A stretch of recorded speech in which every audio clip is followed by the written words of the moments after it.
Imagine you work in a highly secure building. The security system is totally automated. Like, if you don't have the right key card, the doors lock. Right. Yeah. No exceptions. Exactly. It doesn't matter if you're the janitor or the CEO.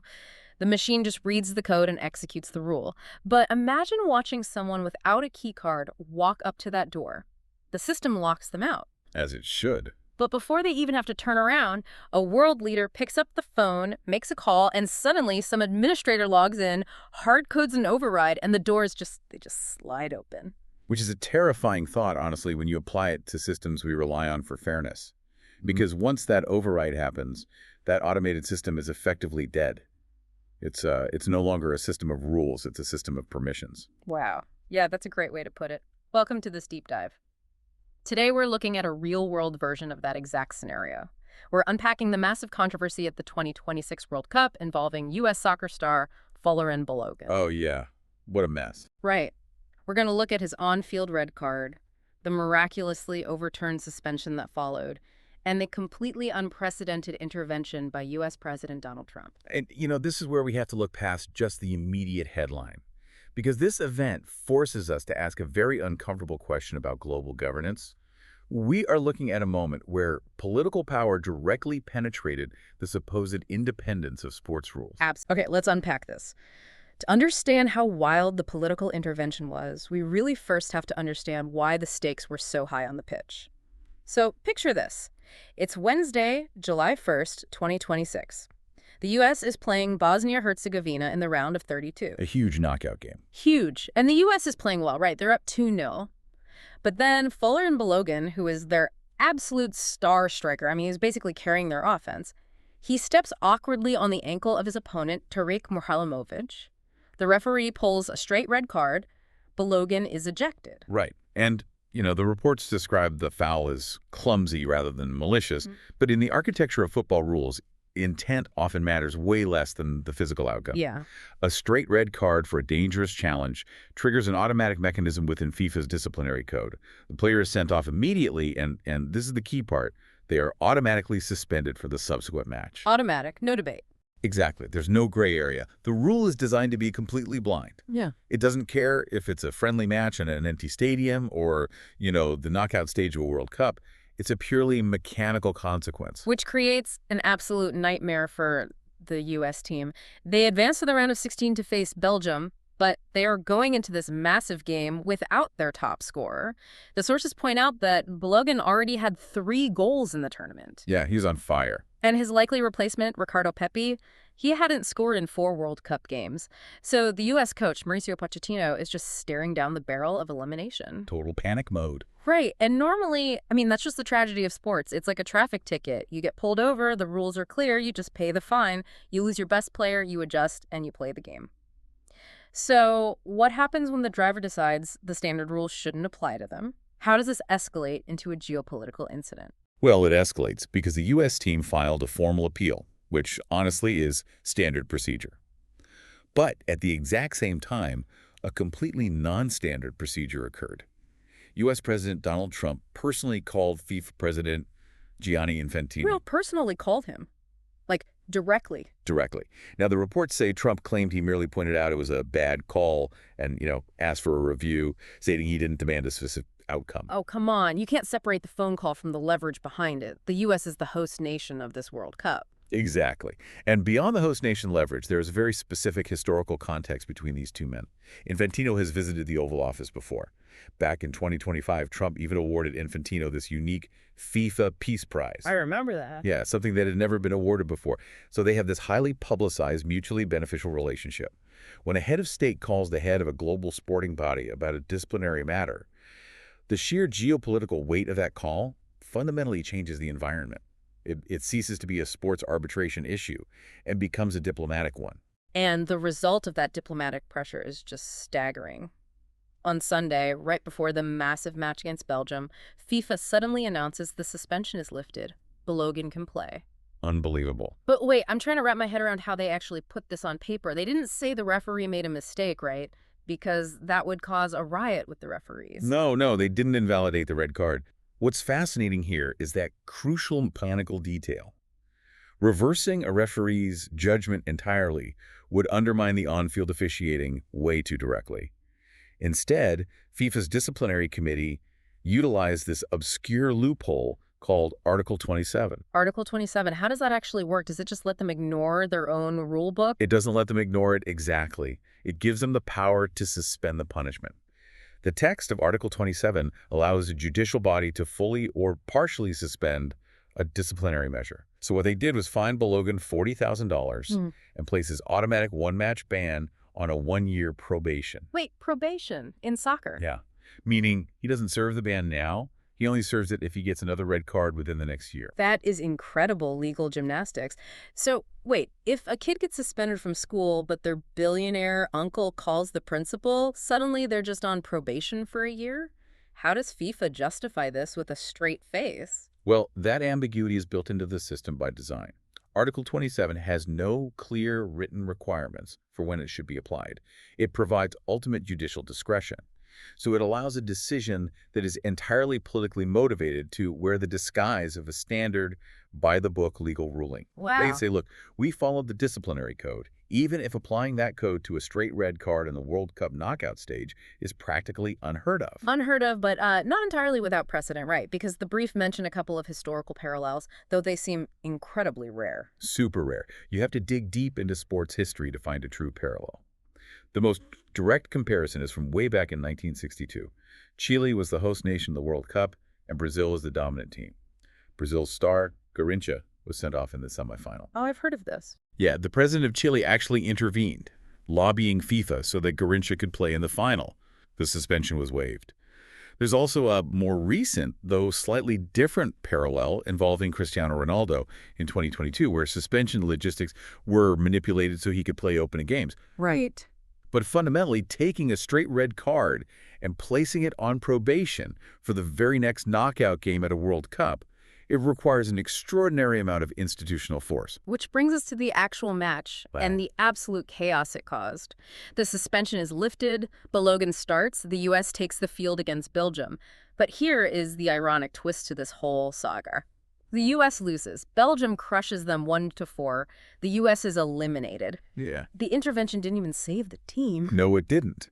But the result on the scoreboard is almost a footnote to the institutional damage that was occurring at the same time. Belgium's reaction leading up to the game shows just how destabilizing this was. Oh, Belgium was furious. They literally filed an appeal against FIFA's decision hours before kickoff. Imagine the mental state of those players in the locker room. You don't even know if the guy you game planned against is allowed on the pitch until the last minute. Brutal. And FIFA dismissed Belgium's appeal, claiming they had no standing to appeal a disciplinary ruling that was technically between FIFA and the U.S. team. Which is a brilliant, if cynical, use of bureaucratic language to shut down a legitimate competitive grievance. Yeah. I mean, you are telling the team directly affected by the opposing star playing that they have no legal right to complain about it. The cultural reaction was just wild. The Belgian coach, Rudy Garcia, likened the decision to an April Fool's Day joke. Yeah. The anger was so widespread that even the Belgian prime minister's cat, an Instagram celebrity named Maximus, posted a meme mocking the whole thing. The cat posted, "Red card, I'm still gonna play." When a geopolitical sports scandal trickles down to prime ministerial pet memes, you have achieved total cultural saturation. Seriously. But while fans and memes were mocking it, the institutional stakeholders were panicking. The European governing body, UEFA, issued a statement calling the decision incomprehensible and unjustifiable. Yeah, our sources have a ton of reactions from major European figures. If you are UEFA, you have to be looking at this and thinking the entire foundation of the sport is cracking. They absolutely are. Wayne Rooney publicly stated that Gianni Infantino should be ashamed. Thomas Tuchel, the England manager, brought up a terrifying slippery slope. He asked, where is the line drawn now? Can we endlessly debate every yellow card? Good point. And Ståle Solbakken, the coach of Norway, asked the most piercing question of all. Who will magically take away the next red card? That is the core of it right there. Although I will say, not everyone was outraged. Zlatan Ibrahimovic went on television and praised the decision. He said the original foul was a bad call, and he was happy for the U.S. because Balogun had been amazing in the tournament. Sure, but Zlatan's reaction highlights a fracture in how people view sports justice. Some people, like Zlatan, prioritize the entertainment value and the, let's say, correct subjective outcome, meaning Let the stars play. Right. But governing bodies like UEFA prioritize systemic integrity. If the rules are applied selectively based on the commercial value of a player or the political connections of a country's president, the sport loses its legitimacy entirely. Let's break down the stakeholders here because everyone is playing a different game. Trump wins politically, right? He gets to show his base that he is the ultimate protector of American interests. He steps into this massive global bureaucracy and bends it to help an American team. He looks incredibly powerful. Oh, totally. And FIFA's incentives are entirely aligned with keeping the U.S. happy. The U.S. is the host nation. They are driving the commercial success of the tournament. Keeping a star player like Balogun on the pitch means better television ratings, more merchandise sales, and higher engagement in the world's most lucrative market. Now, FIFA has a massive financial interest in finding a legal loophole. Exactly. But then you have UEFA and Belgium. I mean, put yourself in the shoes of a smaller nation's team. If you're playing against the host nation, are you just playing against 11 guys on the grass? Or are you playing against the commercial weight of FIFA and the geopolitical weight of a superpower? That invisible leverage is what terrifies European federations. It suggests a two-tiered justice system. One set of rigid, unbending rules for smaller nations, and a flexible, highly negotiable set of rules for superpowers who host the tournaments. Spot on. Let's connect this to the deeper logic. The analytical brief we reviewed notes that the Financial Times called this a crossing of the Rubicon for global sports. That is a massive statement. FIFA has been drowning in controversy for decades. I mean, we all know about the boardroom scandals, the financial corruption, the opaque bidding processes. Why is this specific incident the Rubicon? Because historical FIFA corruption largely existed in the boardroom. It decided where the money went and where the stadiums were built. But once the whistle blew, the 90 minutes on the pitch were generally considered sacred. The rules of the game applied equally. Oh, I see. This event represents political power penetrating the actual, tangible rules of the game itself. The boundary line between the boardroom and the pitch has been erased. The sources outline several distinct layers of contradiction that explain why this is a structural shift. The first is the obvious clash between sports rules and political power. A disciplinary procedure was transformed into a political negotiation. Yeah. And the second layer is the inherent conflict between host nation advantage and fair play. Hosting a tournament is supposed to give you home field energy, maybe a slight psychological edge. It is not supposed to give you access to a judicial override button. Exactly. And the third layer really exposes FIFA's internal mechanics. It's the contradiction between FIFA's constant promises of transparency and their actual opaque decision-making. They point to Article 27 to justify the move, but they offer no transparent rubric for why Article 27 applied here, and not for the hundreds of other red cards issued in similar circumstances. It's selective enforcement disguised as due process. But so, what does this all mean? I really want to push back on the idea that this is a total disaster. The U.S. lost. The system, in a weird way, corrected itself. Balogun played, but Belgium's talent won out 4-1. The better team advanced to the quarterfinals. The tournament bracket wasn't actually ruined by the decision. Doesn't that mean the harm is being overstated? This raises an important question, but the scoreboard makes it tempting to say no harm, no foul. But the real damage is entirely structural. It's about procedural justice. Think back to your opening analogy about the automated security door. The fact that the person who bypassed the system didn't happen to steal anything that day doesn't change the fact that the lock is broken. Ah, the lock is broken. The template exists now. Precisely. The precedent has been set. The U.S. won the systemic argument that the rules are flexible if you apply enough top-down pressure. Once the global audience, the players and the coaches, believe that a referee's decision can be overridden by a politician's phone call, the illusion of an independent global sport shatters. Every future red card against a major nation will now be accompanied by a demand for a presidential phone call. The integrity of the next match is fundamentally damaged. It destroys rule legitimacy. If FIFA claims they're just following the rules, but the public clearly sees a world leader making a call and getting a customized result, the public will never trust a FIFA tribunal again. And when you zoom out, this entire event perfectly mirrors Donald Trump's broader geopolitical strategy. His political style has always relied on the philosophy that nothing is sacred and everything is a negotiable pressure point. He's applied this to trade agreements, to NATO alliances, and now to a World Cup red card. Right. The tactic is to find a system that assumes its rules are untouchable, apply massive external leverage, and force the system to bend. It is the ultimate flex of soft power turning into hard power. And the craziest part is how fast it all happened. The speed is what makes it so jarring. Within a matter of days, we went from a standard foul to a global governance crisis. So, to summarize what we've unpacked today, we followed a timeline that started with a clumsy challenge on a Wednesday night. A star striker gets a red card, the U.S. coach panics, an appeal is filed, but more importantly, a phone call is made from the Oval Office to the head of FIFA.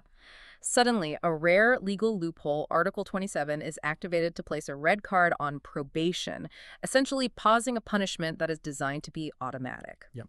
This sparks outrage across the globe, from the highest levels of European football management down to internet memes from Belgium. And finally, the U.S. losing 1-4, which, as we discussed, completely masks the permanent institutional damage left behind. This deep dive reveals how incredibly fragile the boundary between sports governance and political power truly is. It leaves us questioning the fundamental reality of international competition. Are these teams playing a game defined by the laws of physics in the rulebook, or are they playing a game defined by geopolitical leverage? And I want to leave you, the listener, with a chilling new concept to ponder that builds right off everything we've just discussed. If a simple phone call from a head of state can successfully pause a red card today, what does the next decade look like? It's a scary thought. Imagine a World Cup final in the 2030s. Think about a future where algorithmic, real-time geopolitical lobbying is piped directly into a referee's earpiece before they even make a call. The technology already exists to analyze data instantly. What happens when the AI is calculating not just if it was a foul, but what the geopolitical fallout of a red card will be? Are we heading toward a future where the actual players sweating on the pitch matter less than the political leverage of the nations whose crests they wear on their chests? It is a dark thought, but after seeing Article 27 deployed the way it was, you really can't say it's impossible. Thank you for joining us for this deep dive. We hope this helped you cut through the noise, understand the legal mechanics at play, and see the structural shifts happening beneath the headlines. Keep questioning the forces behind the news, and we will catch you next time.